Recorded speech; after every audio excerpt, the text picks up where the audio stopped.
Kakos Industries is ad-free. To help keep it that way, consider heading to kakosindustries.com/Patreon and pledging $1 or more a month. What you are about to hear is a very dry, complicated joke that will take years to unpack, and even then, it isn't very funny.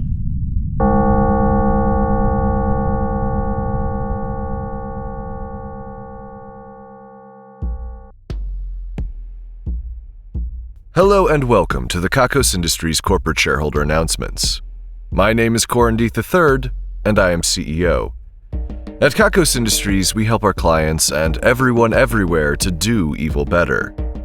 I was able to narrowly avoid the danger in the last broadcast, although my desk had to be replaced and Soundman had an opportunity to get a few new microphones to replace the ones that were damaged.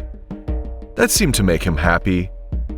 I've made it known to all of the bards out there in the world that they had better steer clear for a while, no matter how cool the thing is that begins to happen to me. They need to stay away. I will not be sung about. Besides the repairs to the studio here, there have been some interesting developments, particularly in regards to Clarissa and Hedera, sometimes called the Matmos twins, but I'll get into that more in a bit.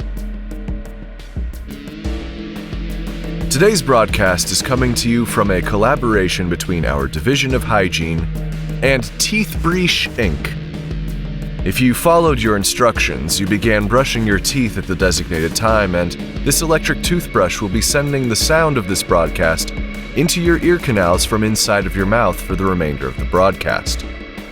I would warn you not to brush too hard because you'll be brushing for a long while and you'll do yourself more harm than benefit if you push too hard. The name of this toothbrush is the Sonic Amaze, and the production models feature wireless sound connectivity. We've removed this feature to replace it with the necessary broadcast receiver, but the sound quality is basically the same. They say that different sources of audio actually change how well the toothbrush works, and they recommend doom metal for the cleanest teeth in the least amount of time. As always, this broadcast is exclusively for Kakos Industries shareholders. If you are not a Kakos Industries shareholder, then I would recommend that you stop brushing your teeth at the recommended 2 minutes, or you'll risk damaging your teeth forever. And as a side note, what the fuck are you doing? You found a random toothbrush and just stuck it into your mouth? Do you do this with all of the toothbrushes that you find? What if it was on the side of the road or something? I mean, I know this one was wrapped up and had instructions, but did you think it was for you? I'm just curious what your thought process actually was, because this makes no sense. Why are you brushing your teeth right now? Is it bedtime? Did you just eat?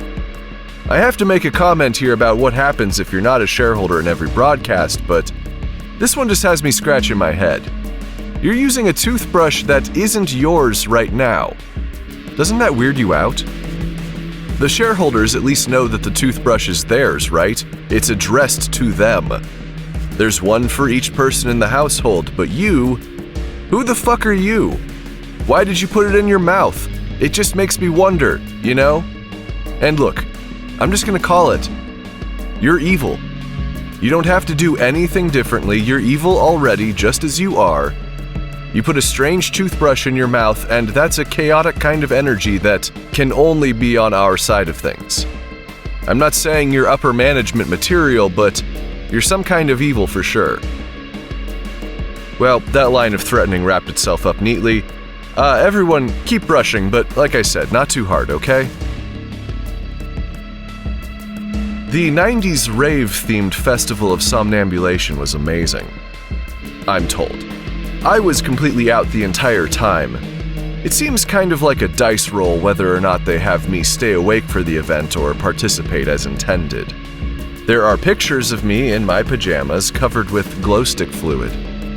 I asked the DJs if they could let me know what they played at least, and it seems that they were sleepwalking as well, and were sleepwalking also when they made their playlists. The rave featured heavily vinyl sets as well as some acid music made using your standard synthesizer jam boxes.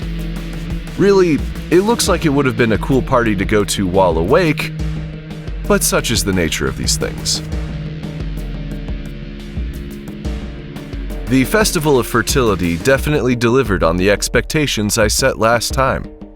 I am told that in lieu of having the typical humanoid or phallic creature to spread the genes to those wishing to conceive, there was instead just a lot of semen. Like an unbelievable amount of semen, like what a large city produces in a day levels. There was a layer that was inches thick all around the floor of the basement ballroom. It got in everyone's shoes and we had to completely replace the carpet. I will admit that this was not the classiest method of dispersal. I think there was some sort of accident and a leak overnight or something of that nature. I am told that the genetics contained in these samples come from our most evil experimental batches, so you are guaranteed a child that will surpass your expectations in terms of maliciousness and nefariousness, at the very least. We maintained a strict 2-hour period where only those wishing to conceive could enter the basement ballroom and do whatever it is they needed to do. Then there was a party sub for those most critical of prenatal nutrients.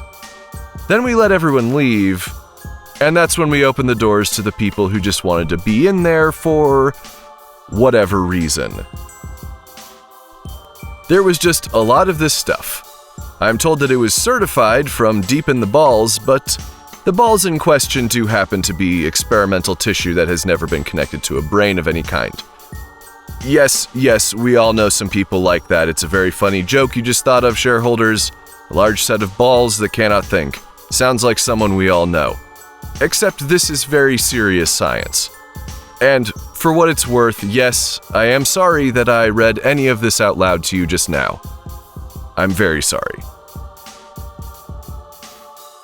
Coming up, nope, don't like the sound of that right now. In the not-too-distant future, we have the Festival of Books. This is the time every year where we open the forbidden sections of our libraries to all of you so you can read all of it to your heart's content. Or until your heart stops beating, which is not uncommon. These books are kept away from you for important reasons. If all they did was make you more evil, we'd print 1 million copies and give them out for free. They have more complicated consequences, and some of them are just so intense that you may actually perish. We have the hottest erotica known to man, simply titled, The Fuck. It has claimed 17 lives that we know of. There's also some documentation on relatively extreme methods of torture that have in all likelihood never been done.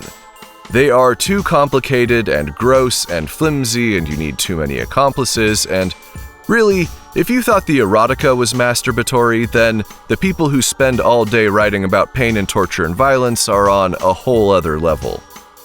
There is one book that I am told has caused at least one person to die of cringing too hard. It doesn't even include the title here because it is too embarrassing, and I'm quoting here, I might cut myself on the edge. There's also various books with special handling precautions because they're toxic or poisonous, in the more literal sense, but people tend to gravitate towards the porn and the violence. I've read a few pages of The Fuck, and it definitely heats up quickly, I'll tell you that much. We also have Halloween at the end of the month. I'll spare you the details, you know you'll be there, you know you'll have an amazing time, and yes, there is a strong chance that something stupid will happen to me during the broadcast. It can't just be bad luck, can it? It has to be some resonance of events that always synchronizes around this time, or perhaps some sort of predestination. Though I'm not sure I can believe in that. Maybe it's just allergies. But I'll be on my guard, and I will likely be wired up to record everything that happens to me, for better or worse. I have some updates from our various divisions, but I feel as though I've buried the lead long enough.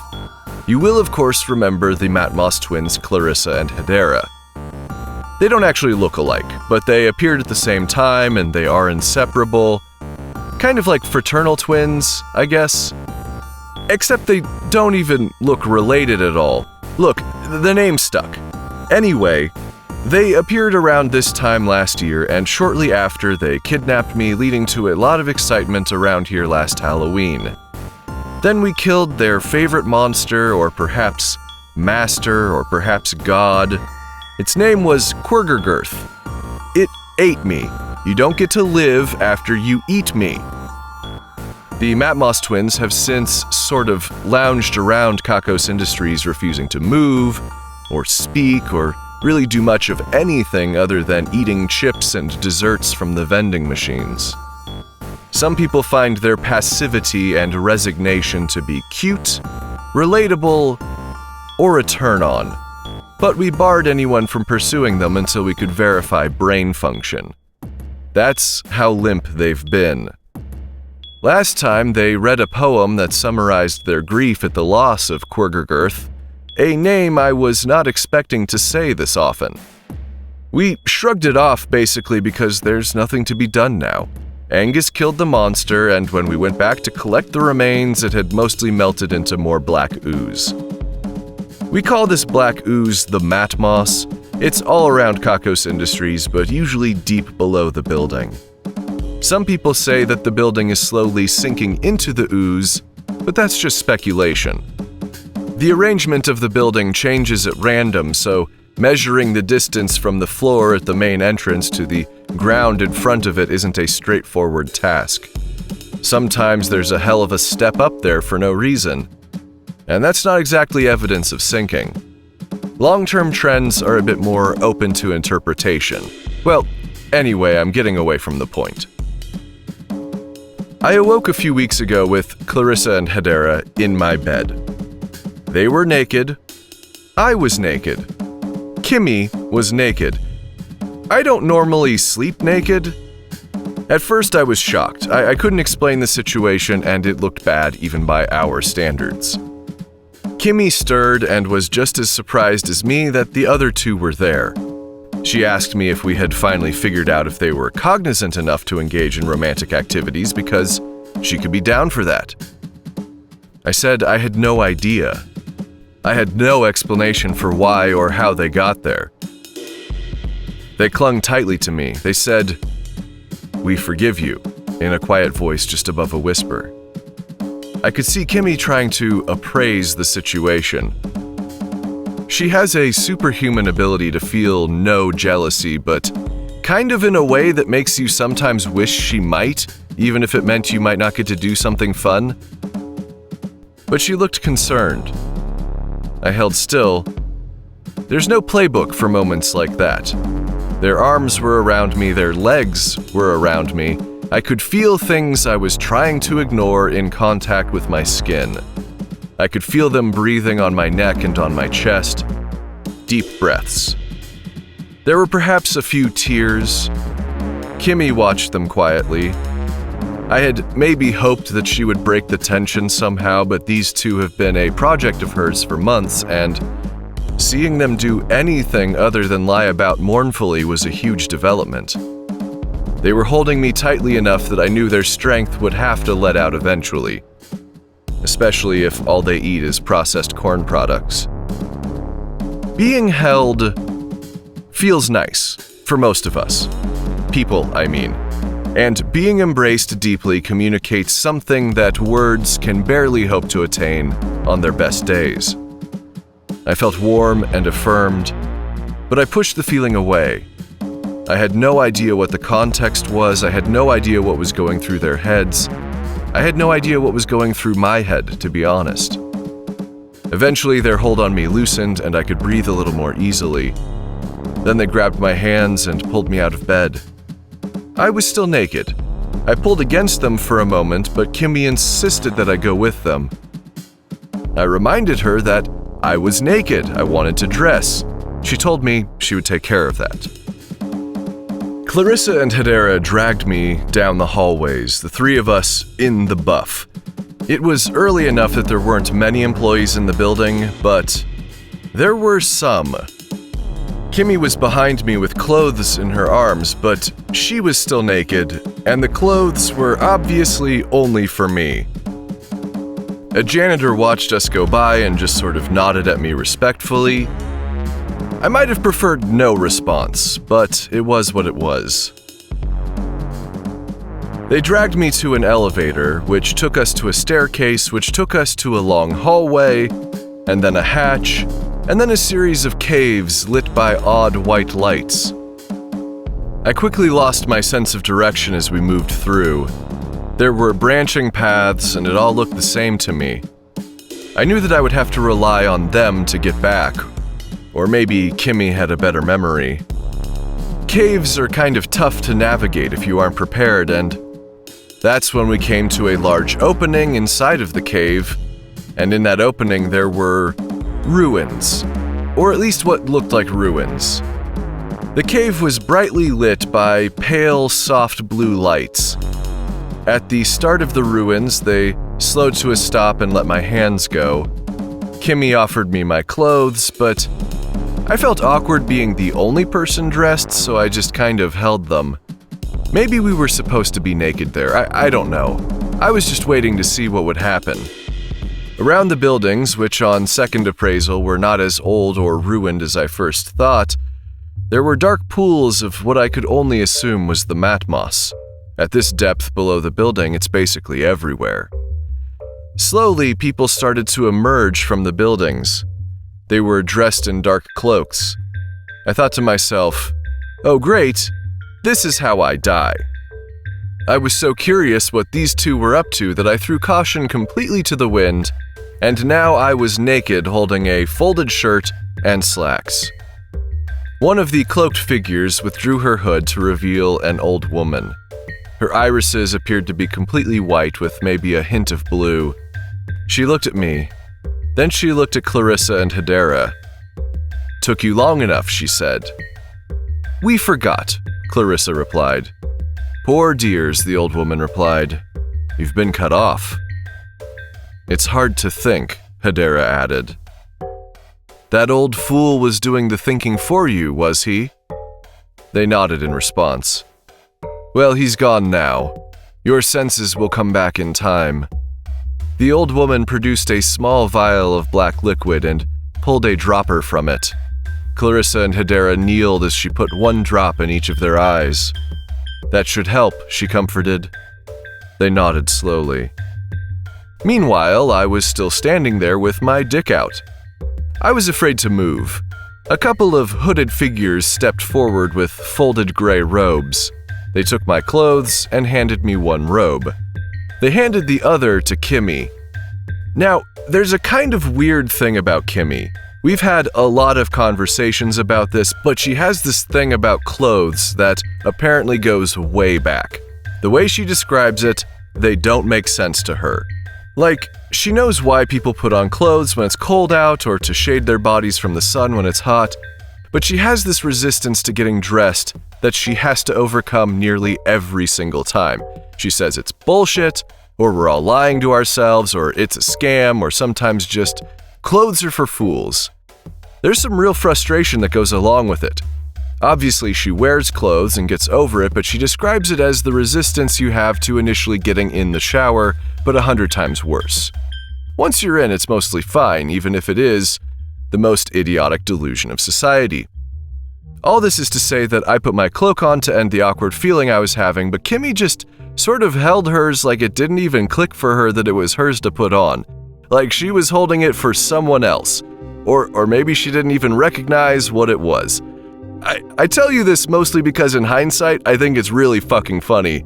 I've been teasing her about it since, which has led to more arguments about how stupid clothing is, etc. She likes clothes, by the way. She buys fashionable things. She buys things that make her look nice. She just hates putting them on. That part doesn't click. And I think it's hysterical. I've got my own idiosyncrasies, but damn, this one is professional level. There are a lot of reasons why people might be naked at Kakos Industries, and we try not to make a big deal out of it, but I think the reasoning behind it is just so ludicrous to me that I needed to tell you. I'm sorry. We can continue. I didn't notice an immediate change in Clarissa and Hedera, but I honestly had no idea what the purpose of the eye drop was.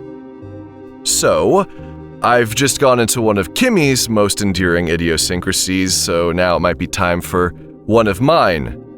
Without knowing why or even really wanting to say anything at all, I asked, "What are their names?" I guess I was dying to know. The woman's face didn't change at all. She looked to me and asked, "What have you been calling them?" I told her that we were calling them Clarissa and Hedera. "Those names will do," she replied. I didn't understand at first, but it was all explained to me soon. This society down under Kakos in one of the cave systems was an old one. It seemed that matmoss naturally accumulated down there in great quantities. It's a kind of organism, a decomposer like fungi or bacteria, but it has a kind of intelligence when it pools up in great quantities.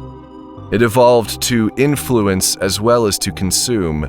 It gained an advantage over other similar life forms by nudging other life forms towards chaos or perhaps evil, which would lead to more destruction, more death, and more to eat.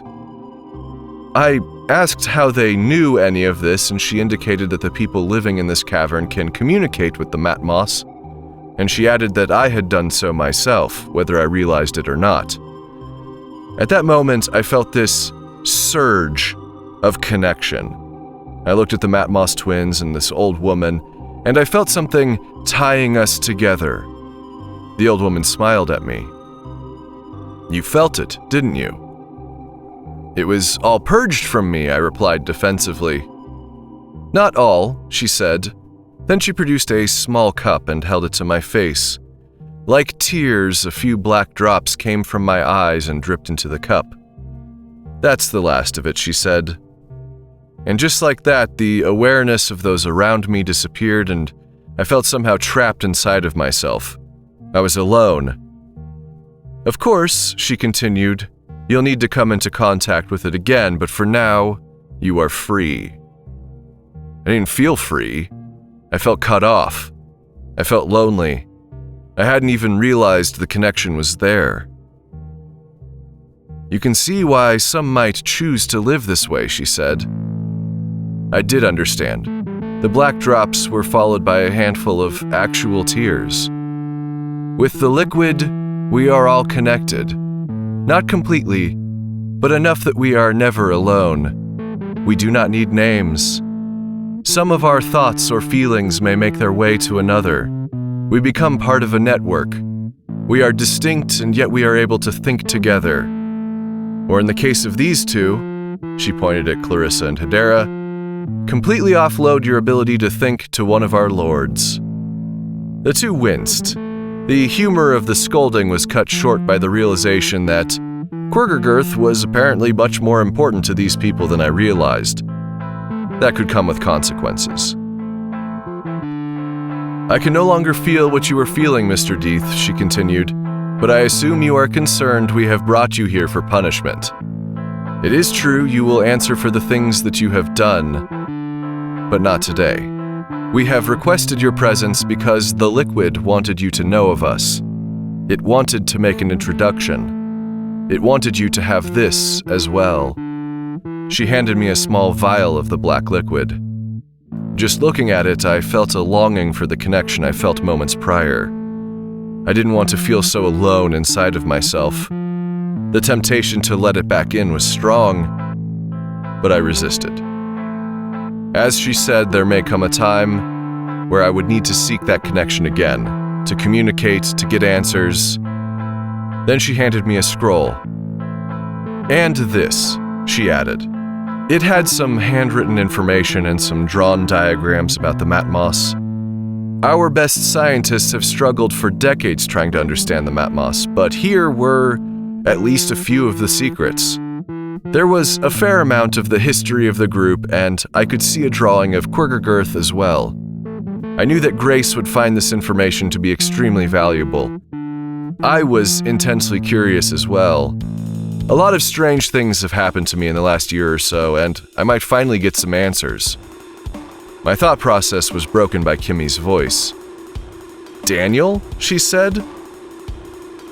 I looked over and one of the cloaked people appeared to be a young man. "This is where you ended up? We had a memorial service, what the hell?" I could see the shame on his face. The others could feel it too. The old woman spoke on his behalf. "When we are unwanted elsewhere, we find our way here." "He was supposed to come back with pizza," Kimmy insisted. "I wanted that pizza." I assumed this happened during the oh-ah days. Daniel bowed awkwardly and moved quickly away from us. "These two will lead you home," the old woman said, changing the subject. Clarissa and Hedera stood before us. "Thank you for coming," she added, though her tone was flat. "What's your name?" I asked. It looked like the entire group rolled their eyes at once. Like, I get it's a dumb question from their perspective, but I knew I would have to tell you, and Grace would want to know. "Valeria," she replied. "I was called that once. It doesn't suit me anymore." The Matmos twins grabbed me by the hands and dragged me away, ending the conversation. "Don't be dumb," Clarissa said. Unable to stop myself, I said the words, "You gave your ability to think over to a monster." "You wouldn't understand," Hedera said. Kimmy followed close behind us. The two were pulling me quickly through the tunnels, making it difficult or impossible to ever retrace the steps. They pulled me all the way back to my apartment in the building. Then they let go of my hands. "Are you going back?" I asked. "No," Clarissa said with detectable frustration. "It wants us here, watching you," Hedera added. "Lame," Clarissa said with a frustrated sigh. "Like before?" I asked. "We don't have to be all up your ass this time," Hedera replied. "We'll be around, though." Then they kind of sat down on either side of my apartment door with their arms crossed. Kimmy and I went inside. We sat down on the bed. It felt like it had been 2 lifetimes since we had seen it. She still had her gray cloak in her hands. She looked at it finally. "Have I been naked this whole time?" she asked angrily.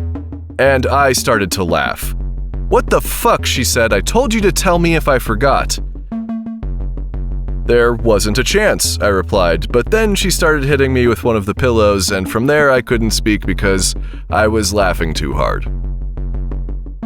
Grace found a lot of interesting information in the scroll that I gave her. It listed the lords, including Quirgergirth. They are all strange monsters. Not the sort of thing we make, at least not anymore. There was some implication that the Matmos had guided their development from humans, and it claimed that they were hundreds of years old. The rest was somewhat cryptic or missing bits of context that you might forget if you've been living as a connected consciousness for years. It was still far more than we had before. On a whim, I looked up the name Valeria in our employee database. There aren't many by that name, and there is one who's been missing since 1978 who looked a lot like the old woman. I spent a few hours looking through the lists of missing employees, and I was able to place more than just Valeria and Daniel. Calling them unwanted would be too strong, but many had little in the way of family or obligations. Grace wanted me to give her the vial, but I kept it. The temptation to be connected again has faded. The exasperation of Clarissa and Hedera certainly makes it look less fun. They weren't in the missing employee rosters, at least not that I noticed. There are, understandably, a lot of photos, and with makeup and hairstyling, who knows? The division of erotic experiences was really quiet recently. Then they sent me what looks like a photocopied butt, but I assume it's a digital rendering of some kind. I received a note that said, "Come on, tell me." I think this is a continuation of the previous note asking if I like this person. The answer is still, who the fuck are you? The division of figuring out what all of these keys go to opened a weird small door. Then they locked it again, and they will not tell us what they saw. The division of Kaiju Battle Reenactment took some time off after the long fundraiser they did last month, but I am told they are working on something special for Halloween. Today's employee spotlight is for Gerard Neem. Apparently in 40 years, he has never been late. Or early. Always exactly on time. Well done, Gerard. They say that evil once took a submarine all the way down just to scare the weird blind fish. This is things we're taking credit for now. Today we're taking credit for the color green, the middle shade of gray, and that red spot on your skin that keeps showing up when you least want it to. As always, if you disagree, your dental hygiene will get significantly worse. Monty has won today's Ruin a Life drawing. As a result, the life of Monty's nemesis will be ruined. That nemesis is Jupiter Jenkins. We gave the Wheel of Misery a serious spin from the shoulder, and it landed on the space for drained. From this day forward, Jupiter Jenkins will be 30% more drained at all times. For evil measure, Monty will be 12% more full. Not sure exactly what that means, but it sounds uncomfortable. The Damnation and Ruination Squad have been wearing just glass fish bowls around their pelvises. It somehow magnifies and distorts their junk, making it look even more obscene than usual. They must have gotten really proficient at glass cutting. And that brings us to the end of today's broadcast. I've obviously got a lot to think about. I have no idea what another meeting with the Matmos will look like. I'm glad Clarissa and Hedera are finally speaking, but seriously, everything they say is just rude. At least they're not all up in my ass like last time. The numbers are next. 67, 67, 67, 67, 67, 67, 68, 67, 67, 68, 70.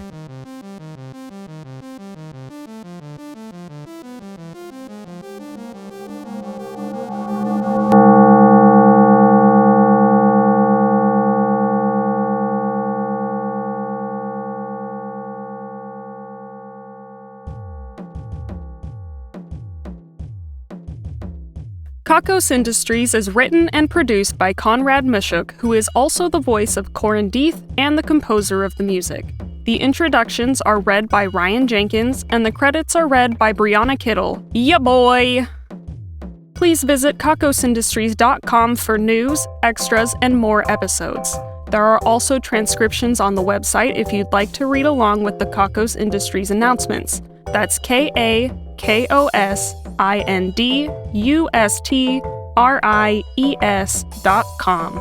Please visit store.kakosindustries.com for merchandise and special offers, and get wonderful benefits by becoming a subscription donor at kakosindustries.com/Patreon. You can submit one-time donations at paypal.me/kakosindustries. You can also purchase gear and other items for the production at kakosindustries.com/wishlist. Join our community at kakosindustries.com/discord. Questions, comments, or a strong desire to collaborate? Drop us a line at inquiries@kakosindustries.com. If you like Kakos Industries, be sure to rate and review us on your favorite podcasting service, and connect with us on YouTube, youtube.com/kakosindustries, Facebook, facebook.com/kakosindustries, Tumblr, kakosindustries.tumblr.com, Instagram @kakosindustries, TikTok @kakosindustries, and Twitter @kakosindustries. We encourage fan art and listener participation on all our social media platforms. Special thanks to our esteemed shareholders Alfredo Ravioli, Jack Attack, Dion Trey, and Dwight Spencer. Also thanks to honored employees Calico, who measured twice, Rocket, who cut once, Christina Kirkland, who hammered 3 times, and Anastasia K., who held everything still. The division of beanies, booties, and construction projects that are probably too large for yarn, directed by Theo Cornett, had a terrible fire at the hotel they knit, and every single guest they had knit perished. The division of obscure vintage technology, directed by Craig Sizz, has purchased a sewing machine designed specifically for human skin. The division of subtle efficiency increases, directed by Daniel R. Smith, has moved the keys on the keyboard to where your fingers keep accidentally pressing anyway. The division of saying it the long way, directed by Dino Schroeder, has been workshopping, "My answer is in the mail." The division of Kakos Cafeteria Reviews, directed by Seth and Josh, has reviewed Tastyhedron, food in shapes you could never imagine, 13 out of 17. The division of Improbable Cookbooks, directed by Hayden Neff, has been working on dessert salsas. You had the suspicion that they might exist, but you never knew there were so many. The division of Hallway Wandering, directed by Jack, has been strolling down hallway 13-X-2. It vibrates soothingly. The division of More Monday Mondays, directed by Odie, has made Mondays that much more Monday by making the bathroom no one else uses out of order all day. The division of Villainous Introspection, directed by Sarah, has continued trying to figure out what the evilest part of their bodies is. The dry knuckle skin is gaining. The division of New Card Game Mechanics, led by Finn, has developed a card that gives you little kisses on your fingers. It's weird as hell, but somewhat endearing. The division of Applied Retropungineering, directed by Pepine Pullman, has presented The Sound of Mucus.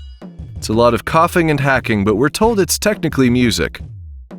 The division of Even Weirder Bugs, directed by Franco El Terrible, has discovered a bug that has a big crush on you.